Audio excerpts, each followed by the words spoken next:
Dear colleagues, nice to see you here. Today we have a great lecture and great speaker. Aria, if you don't mind, I will continue in Ukrainian. It's easier for me. Don't show my bad English. Шановні колеги, ми разом зі Світланою, разом з американською бібліотекою АКРЕФ в цьому році розпочали унікальний проєкт «Антикорупційний хаб» як спільний проєкт Центру АКРЕФ та американської бібліотеки. І наш сезон відкриває лекція Арія. Це насправді буде унікальна лекція, тому що Аріо, він має 8-річний досвід в Compliance. Він є членом Anti-Corruption Council of Ukraine. Він також є директором Інституту німецького права нашого факультету правничих наук. Він має ці унікальні знання, що стосується compliance, і ця ідея, вона лише розвивається, і вона дуже цікава, і зараз є великий попит на ринку. І тому я дуже вдячна, що Арія погодився сьогодні зустрітися і поділитися своїми знаннями в цій сфері. І дякую Світлану за те, що надала таке дуже класне приміщення. Отже, ми починаємо, ми робимо запис, тому хто не зміг бути присутнім, потім зможуть подивитися відеозапис. Отже, Арія. Thank you very much. I understood almost everything. My Ukrainian is getting better. Thanks. Yeah, I will stand and thank you for the invitation to give a lecture, and it's my pleasure, my honor to be here. I also teach, as you said, here at Kyiv, German law, and for me it's always nice to get in contact with students, with people who are interested. But beside my lectures of German law, what I do professionally, I'm a compliance lawyer, and I work for Hogan Lovells, as you said, within the office of Munich, and I advise clients worldwide for about 8 years about all topics of compliance issues. We did compliance audits, we built up compliance systems. Also, the Department of Justice asked us to do an investigation regarding FCPA in South Korea. I was sent to Pakistan to help to build up a compliance culture in a subsidiary of a big company from the US. And I was in almost every continent. Australia was the only one I was not. And it was always very interesting to see, so altogether I had about 16 investigations, compliance investigations, and most of the time I was advising business companies. So today I wanted to talk with you about 3 topics. I want to just scratch on the surface to say. First of all, the worldwide status of corruption. Then I want to look at Ukraine, and I will look with my eyes on Ukraine. And these eyes are, I grew up in Germany, and as I said, advised companies on compliance issues worldwide. But I can say my heart is Ukrainian, because I'm married to Ukrainian. But always keep in mind that I'm not judging or saying, okay, that something is better or worse, or something needs to be done here, which is different. Of course, there needs to be improvement. But one thing I learned when I was working as a compliance lawyer worldwide, everywhere you have compliance issues, everywhere. Also in Germany. Yeah? I had to give you an example. I had one client, a German company. They were building a building company, construction company, having projects in Europe, huge projects, and they got insolvent. And then the people who were conducting the insolvency procedure, they called Hogan Lovells, the compliance team, my compliance team, and asked to come because they said we have some irregularities in the books. And what happened was, when you looked at the books of a German big company, in the last 10 years, you could see they had, like, under miscellaneous, some expenditures which were very strange. And at the end, it took about 1.5 years that we could investigate this issue, and a lot of manpower. And we even need to go there and protect the folders that they are not disappearing, let's say. This happened in a German company. I was in Switzerland. There was a Swiss governmental official who was bribed with golf tournaments and other things. from a business partner of a big client of us, and the client asked us to investigate this and to provide the prosecuting department with our results. So not only in Ukraine, you have it everywhere. That's what I want to say. And then at the end, I want to, from a business perspective, what can business do, what can companies do to take responsibility to have a better compliance culture in society. All right, let's start. And please, if you have questions, raise your hand, yeah? And I also want to have it a little bit interactive, and because I'm getting tired when I hear myself talking more than 5 minutes, so please interrupt me and, if you have any questions. So, what is corruption? Corruption can be a lot of things. Mainly, the people understand that corruption is connected to bribery, conflict of interest, or blackmailing. What is also interesting when you look at the laws, especially in the US and Europe, bribery is not only bribery in connection with governmental officials, also business to business. So there's one very famous law, the UK Bribery Act, for example. They also prohibit bribes between business partners. But you also have it in Ukrainian law. Because Ukrainian law, and this is also a fact I was investigating here now for 3 years, the Ukrainian law is very good. It's not like that you have to say, okay, no, we don't have the laws here. We have very good laws. But the enforcement is very bad. And the enforcement is the weak point. But also in Ukraine, bribery between businesses is also prohibited. Okay, this is about what are the levels of corruption globally.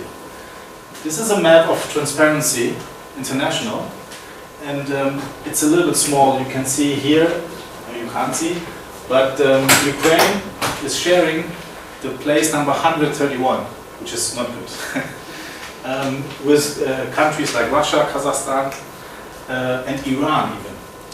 My origin, I was born in Iran. Yeah, I grew up in Germany, and I know the Iranian culture. And for me, it was a little bit surprising that Ukraine is on the same corruption level as Iran. Yeah, this is the index 2016. There is a representative office of Transparency International in Ukraine. What they do also, they go to business, to companies, and check how transparent they are. And I know the head of the office, and he said, Ario, you would be surprised. Sometimes we go to big companies, which are known worldwide, which have a subsidiary in Ukraine. We go there, and they ask us to come, invite us. They give a presentation, show us their compliance system, but at the end, they fail. And then they get sad and upset. But they have really strict structures how to evaluate if you are able to fight corruption in a correct way. So here, for the Germans, under our audience, Germany is pretty clean, based on this index. But as I said, you have compliance problems everywhere. And here is a little bit potential characteristics of low corrupted countries, only potential. It's not in stone. You have a high level of freedom and democracy, strong requirements to public officials, and a high transparency of public authority activities, independent judicial system, and also a high development level within the country. And on the other side, you have the opposite. What is interesting with Ukraine is, in my opinion, Ukraine has a little bit of both, yeah, at the moment. But we will talk about Ukraine later. And also, what you can see when I was putting this together, for example, a public official in Germany, there was one case where the president of Germany, Herr Wolf, yeah, he used the plane, the German for the German government. They have also a plane, like the Air Force One for the US government, they have also a plane in Germany. And he used the plane for one private occasion, and this was enough to cause a scandal, and at the end he needs to resign. So what I mean is, the public authorities, the activities of the public authorities, when they are monitored, it's a little bit the question also how the society reacts on that, and how the public officials react on that. So in Germany, it's very common, if a public official does something wrong, even in a small sense, that this can cost his job. So these are the requirements, the characteristics Transparency International is looking at before they come to this result. And one of them is, for example, the auditing of state spending, regulation of party financing, but the procurement systems, public ones, effective prosecution of corruption, and this is something Ukraine still lacks, in my opinion. Tradition of paying bribes in a specific country, this is also something different to other countries. Here it's almost normal, it's business as usual. And then, but it's getting better, don't worry. Then the independent judiciary, this is also a very weak point we have.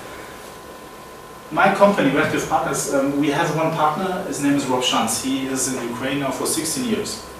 What happens is there are some delegations of government delegations who want to invest in Ukraine. We had a lot of EU delegations coming to meet with my partner, Rob Schanz, just to ask him how is the business feeling here in Ukraine. And everybody says always two things which they are frightened of when it comes to Ukraine, to invest in Ukraine. One is that the judiciary is not independent. They say, okay, you still have the problem that judges getting bribes and everything, and you can't be sure when you buy something that you can keep it. And you need to fight, and it's very strange for them. And the other thing is, they say that to invest in Ukraine is always a risk, because the money can get embezzled, it can disappear. And with the second thing, we try to convince the people this is getting better. Judiciary reform is also taking place, but it takes time. All right. Then the legal protection of whistleblowers. We have prevention, there's a law for prevention of corruption in Ukraine, where you have protection rights and obligations of whistleblowers.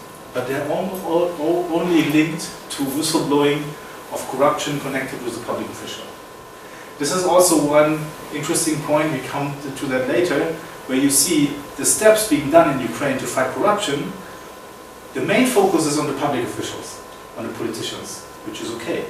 But the business is a little bit not in the focus. And this is what I would suggest also, to focus the business, because they can also take responsibility. This is what can happen, what you can lose, really only on the scratch and the surface, based on corruption. There is one number, 1.5 trillion US dollars are paid each year in bribes. The World Bank has this on its website. And this is a number which is unbelievable. I can't imagine 1.5 trillion. But what can happen? You have financial losses, you have inflation, slow economic growth, low investment attractiveness, and this is what I talked about. When the governmental officials come to investing, people and ask my partner Rob Schanz, okay, should we invest? And Ukraine is getting very attractive for the people. What they say always to us is they have a lot of investments, they had a lot of investments in Russia, but now they want to take everything out from Russia, because it's not secure and safe for them, also for political reasons. They estimate that the next 10, 20 years, Russia will have a different position, also for investment. And we met with these governmental delegations, and they said to us, from European countries, we want to take as much as possible out of Moscow and put it in Ukraine.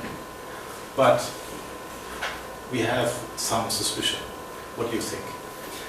Rob is always a little bit pessimistic, I'm always optimistic. So we're both, that's a good mix. Then public health, accidents at production facilities, high level of diseases, low level of medical aid. When you look at some vaccines here in Ukraine, you just guess there are fake vaccines. You have sometimes being said when you get a new child, oh, I'm sorry, we don't have hepatitis vaccines, why not? Oh, we don't know, and all this. So they try to regulate this market more and more here, and this is good, because there's a lot of mismanagement, based also on corruption. Then the decrease of life quality, okay, I don't want to read everything, and environmental damage, of course. I had a client in Germany, one of the top 3 chemical industry leaders in the world. They had one compliance issue. They didn't ask us for an anti-corruption program. They said we want to be safe, that we don't violate EU and German environmental law, because they were afraid of that, the reputational damage they get. when you see, okay, this company is violating and polluting the environment, the values are exceeding, you want to have a system to be sure, okay, we are in line with the law. When you look at the Ukrainian law, what are the punishment for environmental pollution? It's almost an invitation to break the law. Because the punishment, the highest punishment is about, I don't know by heart now, it's about $500 or something, the highest punishment. Yeah. So it's an administrative fine you just get, and this is a joke. So this should also be changed. Okay. Then, this is not only in Africa and very, very poor countries, this can also happen in Ukraine. Imagine you have some construction worker, somebody is bribing a governmental official to build a house, and all of a sudden the house is not safe and something happens based on corruption. And there are so many things. I told you about vaccines, about medical devices. The market you have in Europe, for example, for medical devices and pharmaceuticals is so highly regulated that almost no manufacturer can make one step without showing that everything is in order. And even they're discussing to make it more strict, especially the medical devices regulations in Europe. So this also needs to be on a high level in Ukraine. What are the global measures, international cooperation to fight corruption? We have a lot of things. The OECD is doing a lot of work. They also have and publishing a report about Ukraine every quarter in a year to say, okay, these are the goals, the next steps, this has been achieved, the next steps are this has not been achieved, why not, what could be different. You have the United Nations, of course, then you have, I showed you Transparency International. FATF is for money laundering and terroristic money laundering for terror groups, but also for business purposes. There are also a lot of money laundering schemes within Ukraine used by very big companies. We have one case, an FCPA case, where Mr. Firtash is involved, and they also have a lot of allegations of violations of money laundering. Global Organization of Parliamentarians Against Corruption. This is one international organization who fights corruption, and Group of States Against Corruption, GRECO. As I said, there are a lot of more. We have ACREC here, yeah. But what I mean is, some people try to do something. Extraterritorial national laws, this is an interesting point, how you can also show companies there is a risk even in Ukraine. When you're linked to the US or UK, then you can face huge fines when you have a bribery of a governmental official, but according to the UK bribery, also of business. So these laws are from foreign countries, but they can be enforced in Ukraine. And this is also good for Ukraine, because then the companies need to think, okay, this can be a risk, and we need to be compliant. Supportive measures, we have here, I don't want to read everything because then we don't. Now we come to Ukraine. This is the perception index based on Transparency International. So we are now at 131. We were before 130, Ukraine, but before it was worse. Yeah. And on the other side is the Doing Business Index. And also the higher the rank, the better the business flow. So from here, this was of course because of Maidan and the war, it's getting better and better. So Ukraine is getting up. So what does it mean? You have more and more business going on in Ukraine. More and more companies from outside investing in Ukraine. We have clients here in Ukraine, they come to us and ask us, okay, Redcliffe or whoever, we were bought by shareholders from the US. They asked us to implement a compliance system. We don't know what this is. So you have a lot of investment going on, business, and to be attractive, you need to be compliant also for foreign investors. And this is getting more and more a requirement. These are some requirements from international loan givers. This is the International Monetary Fund, and these three are contracts of the EU with Ukraine. And only a few things Ukraine needs to do. We know about them. There is a beneficial ownership e-declaration. This was only partially implemented, not fully right now. Then outsourcing medicines procurements, also only partially implemented. This was a requirement by the IMF. Then we have NABU. We have NABU. yes, but all the requirements the IMF outlined in the contract, obligatory for Ukraine, is still not fully implemented. And then you have the anti-corruption court, this will be implemented. But I will show you later, the problem here is also all these requirements, they are focusing on public officials and on politicians on a high level. This e-declaration, NABU, also this special prosecutor office and the anti-corruption court, they are only responsible for high politician bribery, corruption cases. So at the end, when everything is working, let's say in 1-2 years, you will have convictions of politicians, fine, but what is the business doing? Where is the responsibility of the business? Because the business is giving the money to the politicians. They don't give money to each other. But this is a good start. The thing and the reason behind it is also, and this is logical, you can't start from the bottom because it's too much. So what they start, they say, okay, let's start with the politicians to have a clean political class at one point, and then let's deal with the other things later. 2 weeks ago, there was a compliance forum of Jurisdictica Practica. Every year they have this forum in the Premier Palace. And there was one governmental official coming, and he wanted to talk from the radar, from the parliamentarian side, what is happening in the fight against corruption. And he was so depressed. He came and he said, I was last year here and this year, and I have the feeling it's got even worse. And then he said so many things, so many bad things about this politician, about this politician, about this politician. And you have the feeling, when you are in politics like this poor guy, it's like you walk through mud. There is a mud field, and you just walk every day through this mud. Yeah? And of course your shoes get dirty. But you also need to look up. Don't look only at the mud. And also there is not only responsibility from the politician side, also from our side. We can also do something. Also business can do something, has to do something. So, but this is only for governmental officials to cover this level of corruption. The EU requirements in these 3 contracts, one is the e-data regarding public expenditures, verification, beneficial ownership is not implemented. This is implemented, and this is also implemented. But here we still need to have more clarity. What happens if some politician is not declaring in the right way? Meaning, of course, I remember when we had this deadline for the politicians to make this e-declaration, and then some of them didn't declare because they were a little afraid.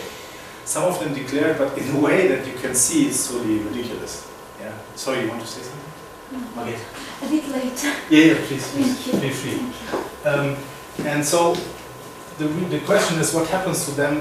Who is investigating if they said the truth? And what happens if they declare not the truth? And I don't remember the exact number, but on a general level, 1/3 of the declarations were obviously false. Obviously false. All right, let's continue. This is Untitled. There is a website called Untitled. You can see all its requirements from the International Monetary Fund of the EU, and these are the requirements, and they have like green dots, yellow dots, and red dots. Red means it's not implemented, green is fully implemented, yellow is okay, there needs to be something, like a traffic light. So if you want, you can check this out. As I said, the main focus on public officials. And there's no general program, and this is also a little bit, not a little bit, it's necessary, to make a really hard reset of the General Prosecutor Office. Because everybody, when I asked also public officials from a high rank, okay, what do we do with the prosecutors when they take bribes? I mean, we have so many TV shows even and in investigations, also journalism, who show that many of the prosecutors, they earn this salary and drive a Mercedes or something like that. So what do you do with them? And the answer, the only answer I get, okay, we need to exchange all the prosecutors. We need to, but when does it start? And this is also one program which needs to be implemented, because when you don't have a good running prosecutor department on a general level, not only that you say we have NABU, we have the special department who take care of the politicians, on a general level, then you also will not be able to build up a culture in society of compliance, because you need that. To give you one glimpse of hope, when you look at Germany, everybody thinks Germany, they are so compliant. Even people think it's in their culture that they are totally clean and obey the law. At the time of the Second World War, Germany was one of the most corrupt countries in Europe. One of the most corrupt countries. Nobody knows that. Everybody thinks, oh, Germany was always wonderful. Of course, they have a very founded jurisprudence and the law is very good and everything, good. But they were one of the most corrupt countries in Europe. So what happened? Yeah? That they all of a sudden got so compliant. It has nothing to do, I met one lady, she's Ukrainian, she works for a company, she's head of legal. And she was, when we met with each other, we talked about compliance systems and everything, she said, oh, that's very good. And then she said, she was very sad, she said, I think something in our culture and our origin is wrong. And I said to her, no, we are all human beings. Everybody can be compliant. Everybody, it's only education. You need to educate people. Germany, at the time of the Second World War, they didn't have the education. They were at this point, they could do it. They did it. And they would do it also here, if they would live in the system.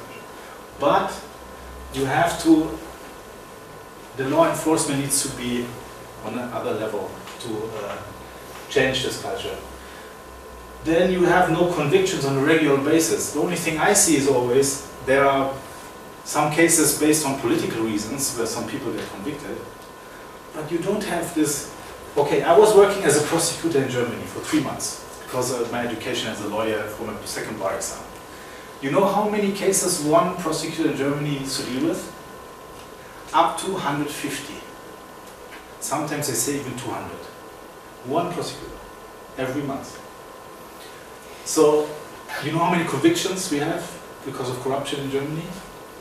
And Ukraine doesn't have this convictions on this level. You need to, when I compare the convictions and the court decisions of Ukraine and Germany or other countries, a lot of things are missing here. So what I mean is, there will be in the next coming years a lot of more convictions. This is also necessary. And then you need to show the outside world for investment that you have a running system.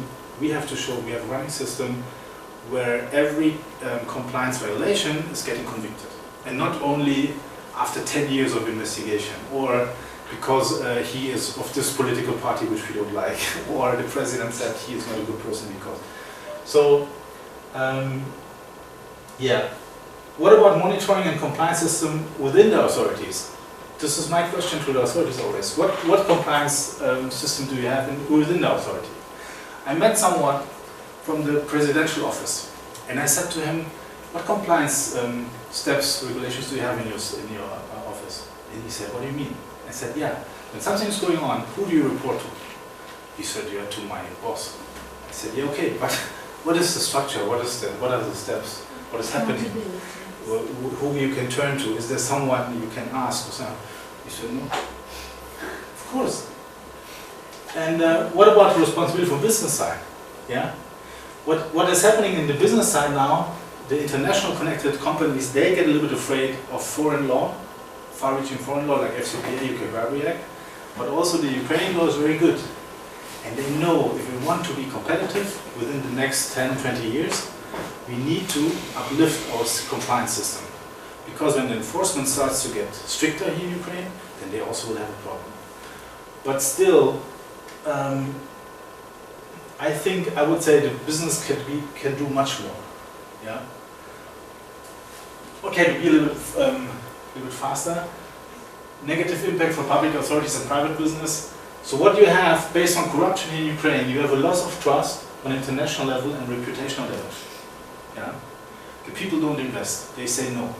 I was in Odessa last week. There was a transport conference. There was one Ukrainian. He was living in Canada and then coming back to Ukraine. He is building up a company like Uber for transport shipping. where you can online, everything is digitalized, and is very successful business entrepreneur. And he said he has 4 offices, one in Istanbul, one in Odessa, one in Canada, I think the other one in Germany, the 4th. And he, as a Ukrainian, he said, the first thing he said when he started his presentation, don't invest in Ukraine. First thing. And I was like, oh my God, this is a Ukrainian, why is he saying that? Don't. And he said, still, everybody is coming in Odessa, he's Ukrainian, and saying, okay, this is the guy from here, he wants this amount. This is the guy who takes up the garbage, this is the guy who cleans the street, this is the guy you need a license from, this is the guy you need this from. He wants something you want. I understand. Also the problem of corruption in Ukraine, someone told me also is this true. Sometimes the people earn so few money that they need to do that to survive. That's what I hear all the time. But you need to change that. Because the loss of reputation and on the trust on international level is much more important, and you need to change that. There was another man, he was from Georgia, it was funny, and he was showing off and saying how much he earns as a governmental official. To make the point, you need to give them good salaries, that they're not open for bribes. He even said to us how much he earns, and it was $15,000 US per month. I said to him, I need to have your job, it's pretty cool. But nobody can pay every government with this money. Potential criminal liability for public officials. This is also something which Ukrainian public officials will underestimate. When you have foreign corrupt practices like FCPA from the US, and the bribery of a governmental official is happening, and the company is getting convicted, also the public official can get it. Yeah? And this can also be enforced here on the soil of Ukraine, because there is a treaty between the US and the Ukrainian government. But this is also a different topic. For business, loss of profits by business partners, potential criminal liability for a company, criminal and civil liability for its management and other employees. The management is the first in the line of fire. In Europe, in the US, when you have a compliance violation, what happened in Europe, when I started at Home Law was 2008, we were 2-3 people doing compliance. And all of a sudden, compliance was booming. Why? There were convictions on Supreme Court level, Germany, France, Spain, where people got convicted of the management. They said, okay, you have a huge compliance scandal. The management was responsible for that and should have known about that, didn't do anything. And the lack of responsibility led to damage and to criminal liability. You had management board members who went to jail, who needed to pay fines. You had compliance officers, the same. And then all of a sudden the budgets in the companies raised for compliance issues. And then they said, this is education. Yeah? All right. And this is also what I miss here. And I guarantee you, if we have 1, 2, 3 high-level board members of big companies in Ukraine getting convicted because of compliance violations, the culture will change. It's automatic. This happened also in Europe. Right. I will not read all of this. Measures taken to prevent counter corruption on a national level. You know all about this. We have the UE declarations. I don't want to be repetitive. And this is reduction of corruption risk from the state side. As I said, the business is a little bit not in the focus. It should also be. These are interesting figures of NABU. When you ask them how many cases are going on, they say, yeah, this and this. So these are on the official website. Yeah? So 398 cases investigated, which is not bad. Yeah, 237 notices of suspicion filed, 131 persons accused, 86 cases taken to court, and this is the losses for the state based on the corruption being conducted. 87 billion.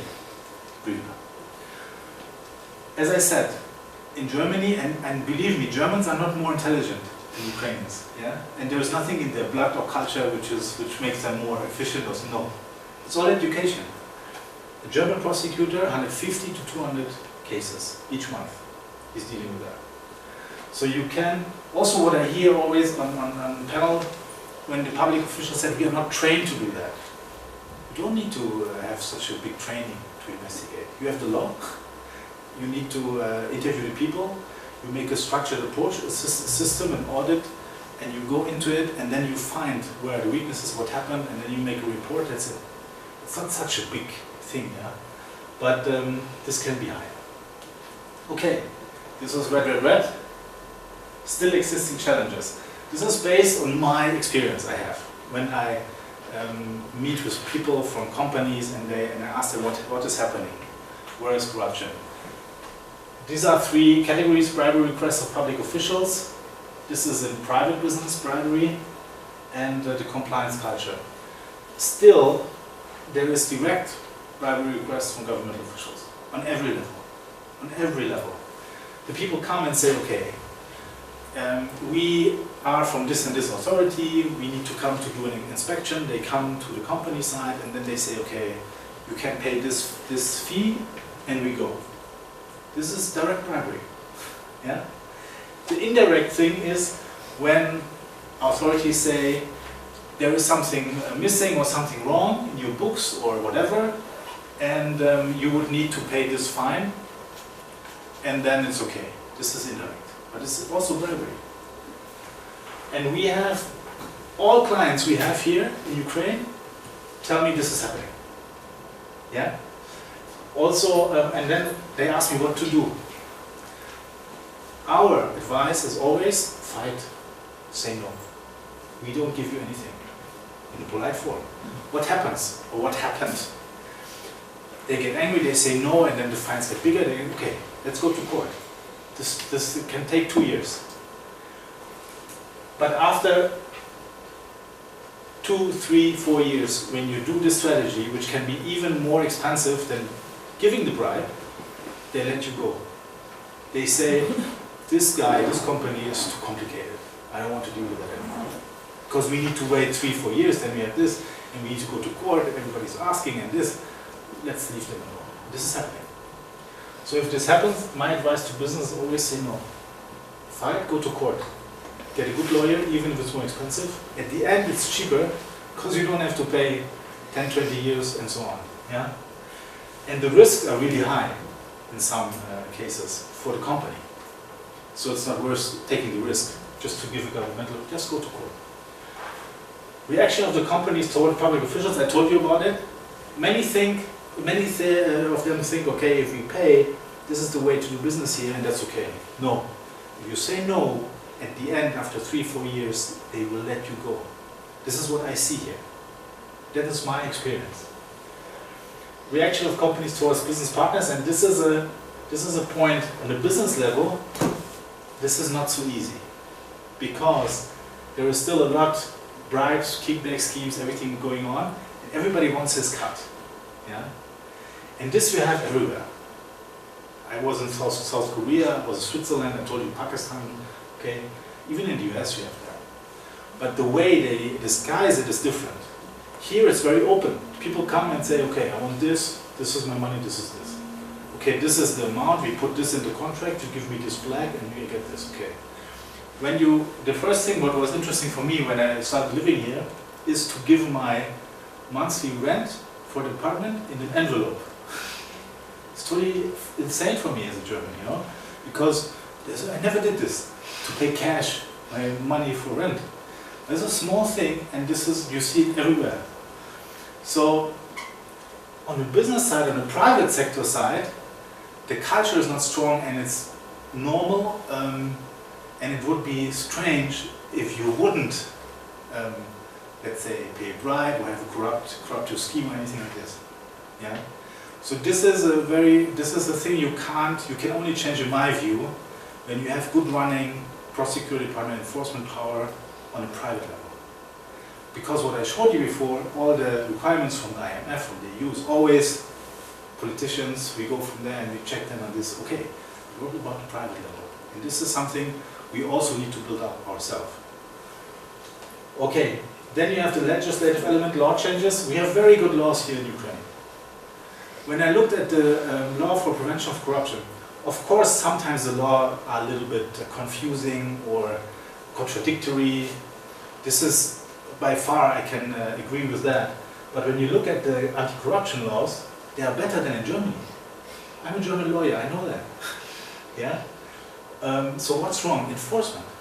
Judiciary element, real convictions with publicity, still missing. I want to see 2, 3, 4 people from high company board members who are getting convicted because of a bribe or anything, and then the culture will change. This happened in Europe. Executive element, the work in the mud. Yeah, this is what I told you. Also, for me, now living 3 years here, also for Rob, who's living 16 years, I talk for Rob now, okay. He says this will never change. I say this will change, but it will take a long time. Yeah. So let's consider what we can do. And everybody is responsible. Now let's come to compliance systems. What I do to help companies to get compliant. What is compliance? Compliance, very easily spoken, is to obey the law. To be compliant means you follow the laws.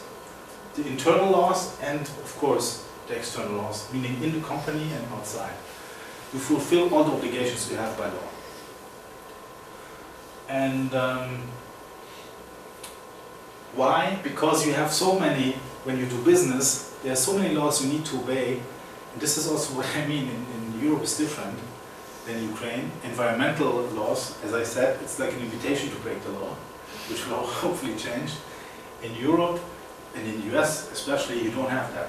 Look at the Volkswagen scandal, for example.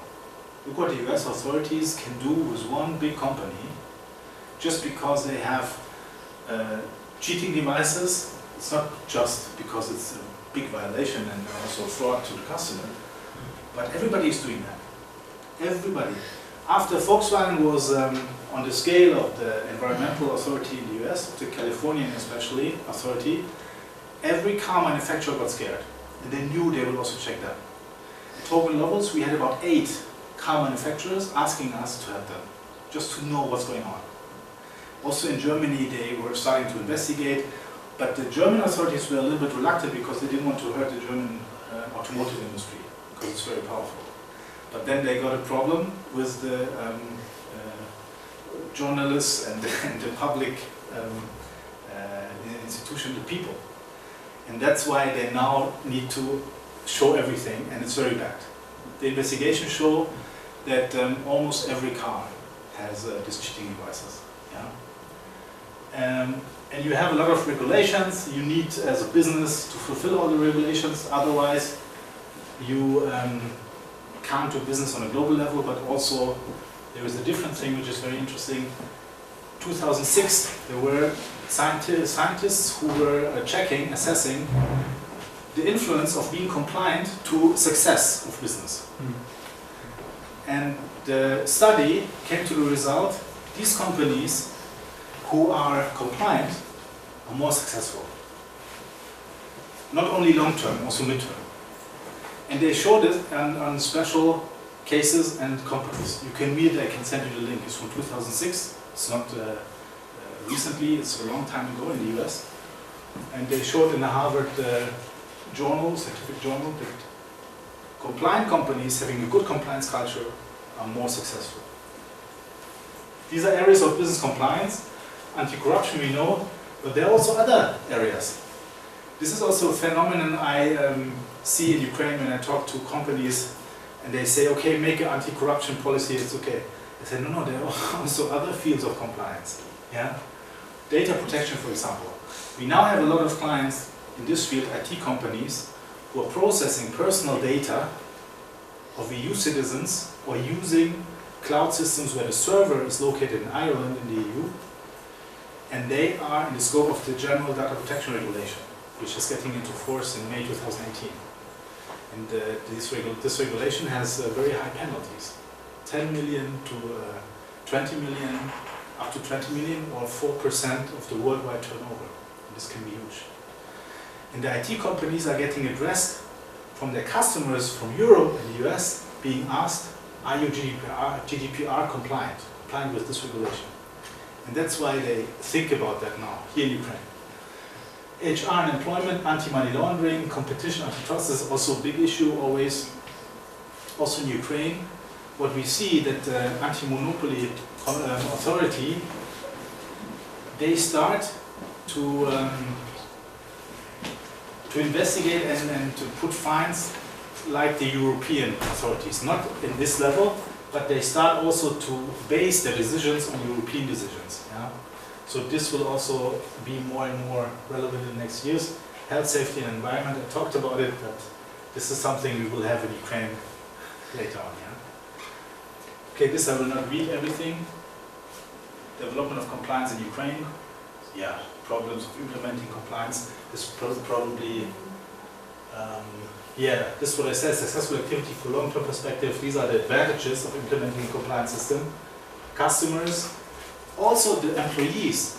You know, there was one client, they had a subsidiary in Pakistan, and they said to us, okay, we sent them our policies, they have a compliance officer there, but somehow they still have these kickback schemes, and we get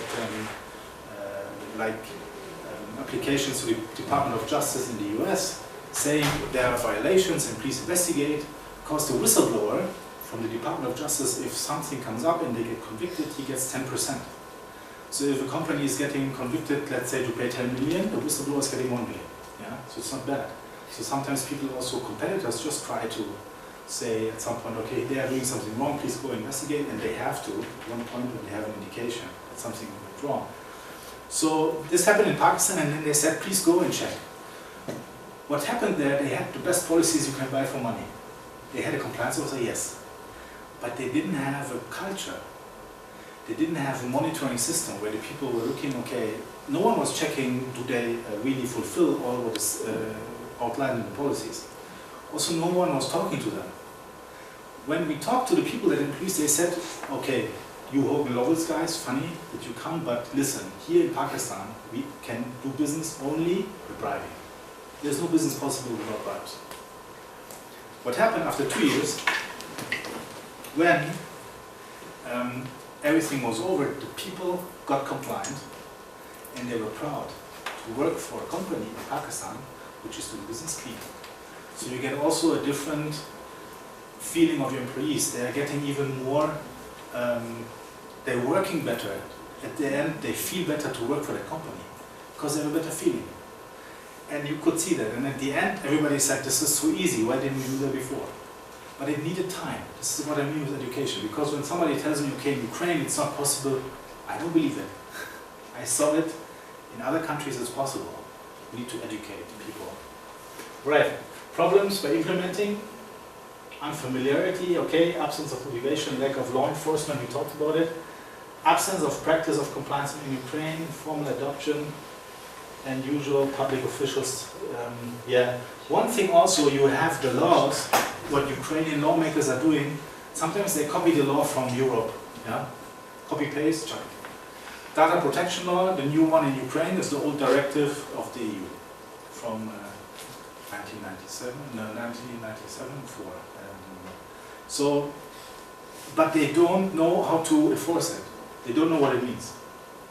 So you have, for example, in the current data protection law, Ukraine, an obligation if you process sensitive personal data, which is, for example, health data, from an employee. I'm an employer, you are my employee, and I know, okay, Natalia was sick yesterday, this is written in her, I don't know, folder. This is a health data, this is sensitive data. If you process sensitive data in your company, you have to inform the Ombudsman office, only if it's about employment or other things or this, and there are some exceptions, you don't have to. We asked the Ombudsman office, okay, how do you deal with that? I think they didn't know what we were talking about. Yeah? So what I mean is, you have sometimes laws which are good, but the people, they did not grow with the laws. They just copied them. Yeah? So this also. Common practices for compliance. There was one ISO standard. It's a new ISO standard since October 2016, 37001. You can get the ISO certification to have a good running anti-corruption system in your company. It's the first ISO standard in this regard. You have the UK Bribery Act, they also give guidance, the FCPA, there's a guide for the FCPA. When you read it, you will also see there are a lot of tips. And yeah, this is, I think, a Ukrainian from the Constitutional Court who said that even decisions from the European Court of Human Rights can also be a basis for decisions here in Ukraine. This was about an employee from Romania who was texting during his work using Messenger, Facebook Messenger, and then the employer got aware of that and fired him. And then the employee was going to court and said this was not okay because I would have needed to be informed and this and that. And this decision the Constitutional Court was also referring to and said that the Ukrainian courts also can have a lead based on the decisions of European courts. Very interesting. Right. Compliance system, general elements. You have the policies, everybody knows that. You have some compliance officer, yeah? And also this is funny. When we started doing compliance in 2008, what the companies did, they asked someone who's doing another job, okay, you are the compliance officer now, we give you $20 more a month, just do it. Yeah? Okay. But then the people got imprisoned, even compliance officers, when some big scandal came up. And then everybody said, no, I don't want to be compliance officer anymore. And if I should be, then you have to pay me more. Yeah? And now it's a little bit normal scale. Also, you need to have someone who's senior, who knows what he's doing. Yeah? To hire someone who's 20, has no experience, and to say, in a big, I saw that, big companies, not only in Ukraine, they hire someone who has no experience and they said, this poor girl or boy, yeah, and then, okay, you are now responsible for all the compliance here, yeah. If something goes wrong, you can go to jail, but not necessarily. Yeah? So, good luck. Internal monitoring and auditing processes, you need that. And this is something, two things always clients say it's very challenging. They ask us always, how do I monitor that everything is going on in the correct way? Because I don't know how to monitor. Because monitoring, they always think you need to look over the shoulder. Yeah? And no. And then the second thing is, how do I build up a compliance culture which is effective and good and natural, yeah? Where everybody takes responsibility. These two things are always very challenging. Effective reporting, system and communication. This is what I told you. Okay, go to an authority, public official, and ask him, do you have a whistleblowing hotline in your authority? Do you have some other reporting structure? When something goes wrong, who can you report to in an anonymous way, if you want to?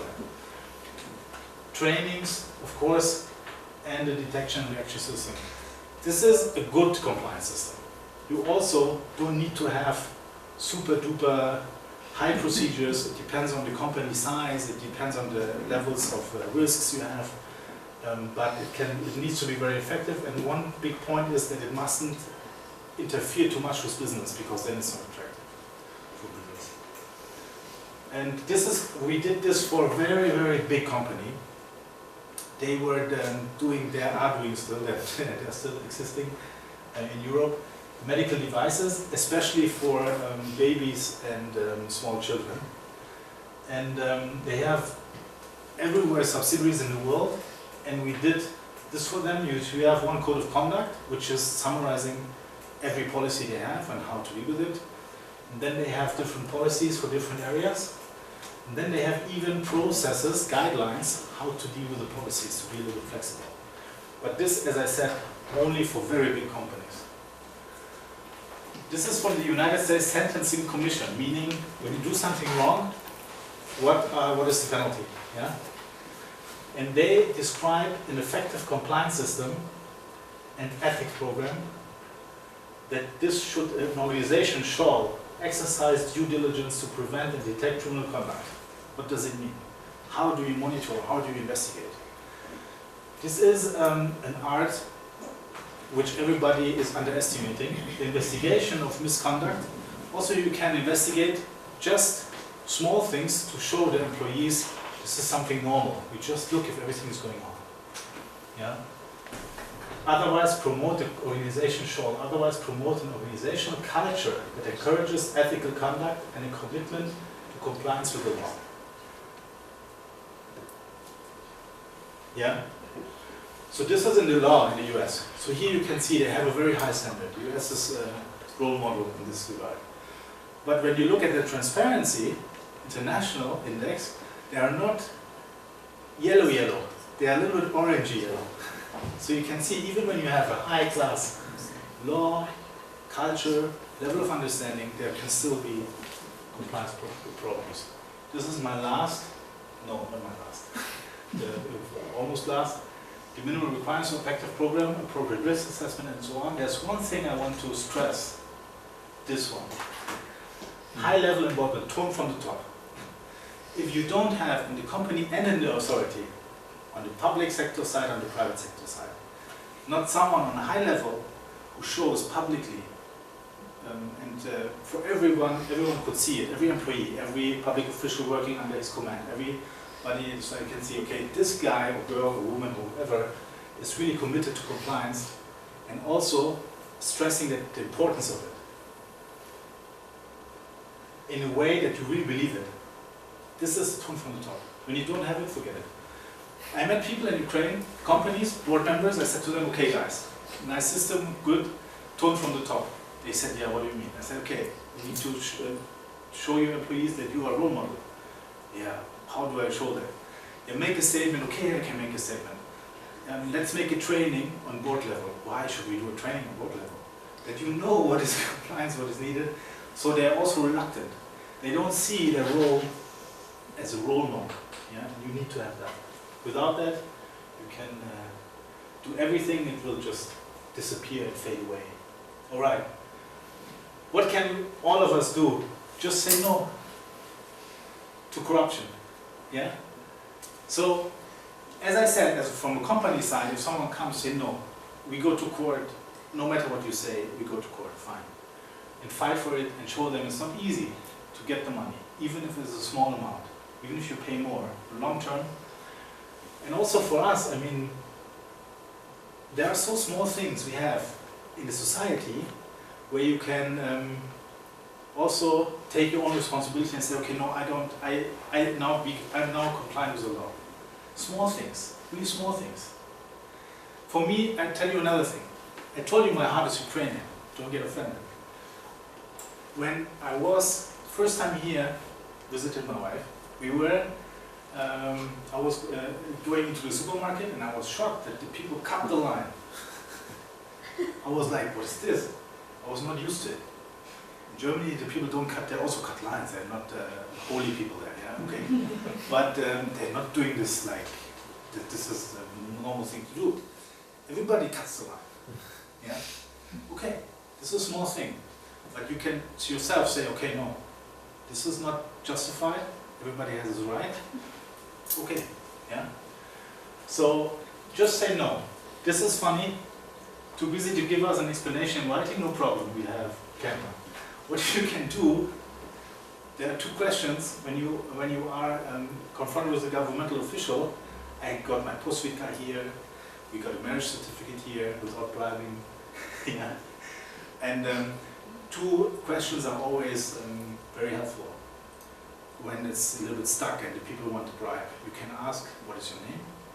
What is the name of your boss? Yeah, this is helping. And also tell them and show them, no. We were in Zaporizhzhia, there was a problem with the post-vita, and we said, no, we will stay here and we'll do nothing. We just want you to do the normal procedure, what you're obliged to do as a government official. What is your name? What is the name of your boss? And at the end, the lady said, okay. Before I get a headache with you, I will do it. Yeah? And talk about it. Companies, I always tell the companies, talk about it and show it to the outside world. We are compliant, we do this and this and this for compliance. But also under each other, let's talk about it. Yeah? Let's say, okay, this happened, I need to pay this, I need to, no, we can do this, we can do this.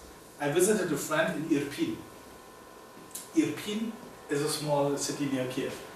And they were buying a small apartment in a new built house. The house was looking very nice. And I said, wow, this is a nice house. This could also be in Germany and this and that. And then we went out of the house and I saw, okay, this is different now. What happened? They didn't have a road. And I said, what's here? Why you don't have a road? Why is all this mud and this? And he said, yeah, what they want us to do, they want us all to collect and bribe the governmental official, and then they come and build the road. Yeah? And then, the same friend, in the back of his house there was a huge mountain of garbage. I said, what is this? And he said, you remember what I said about the road? Yes. The same with the garbage guys. So say no.